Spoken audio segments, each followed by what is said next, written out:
సీతారాం ఏచూరి పార్థివ దేహానికి సీఎం చంద్రబాబు నివాళి అర్పించారు. ఏచూరి కుటుంబ సభ్యులను చంద్రబాబు పరామర్శించారు. చంద్రబాబు రాత్రి ఢిల్లీలోనే బస చేశారు. ఇక ఇవాళ ఉదయం తిరిగి హైదరాబాద్కు రానున్నారు. ఈ సందర్భంగా సీతారాం ఏచూరిని గుర్తు చేసుకున్నారు. ఆయన మరణాన్ని జీర్ణించుకోలేకపోతున్నామన్నారు. ఎప్పుడు పేద ప్రజలకు ఏం చేయాలా అని తపన పడేటువంటి వ్యక్తి ఏచూరి అని కొనియాడారు. 40 ఏళ్లుగా సీతారాం ఏచూరి పనితీరు చూశానన్నారు.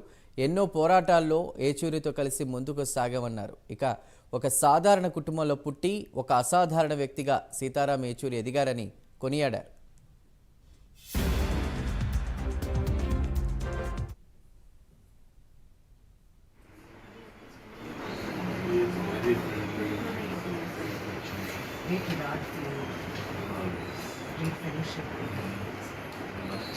అందరికీ నమస్కారాలు.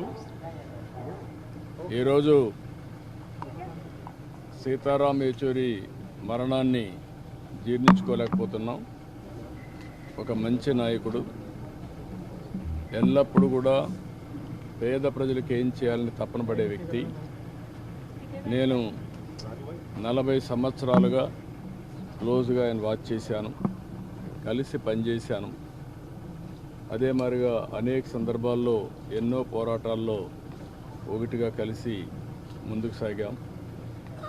ఒక సాధారణ కుటుంబంలో పుట్టి ఒక అసాధారణమైన వ్యక్తిగా తయారయ్యారు.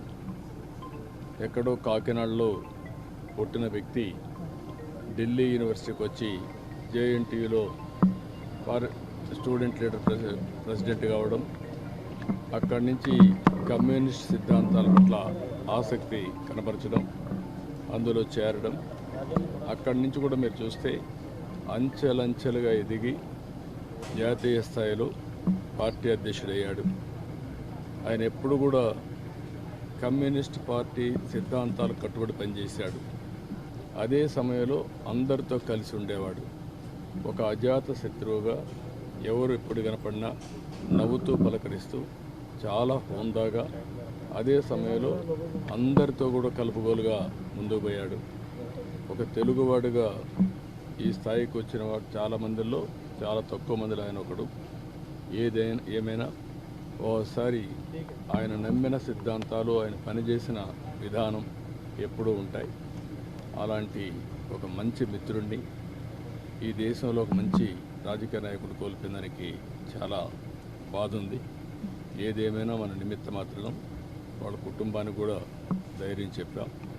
అందుకే నాకుండే ఒక సన్నిహిత సంబంధంతో ఎట్టి పరిస్థితులు రావాలని చెప్పే ఉద్దేశంతో వచ్చి నా నివాళులు అర్పించాను. ఎప్పుడు కూడా మనం చేసిన పనులు శాశ్వతంగా ఉంటాయి.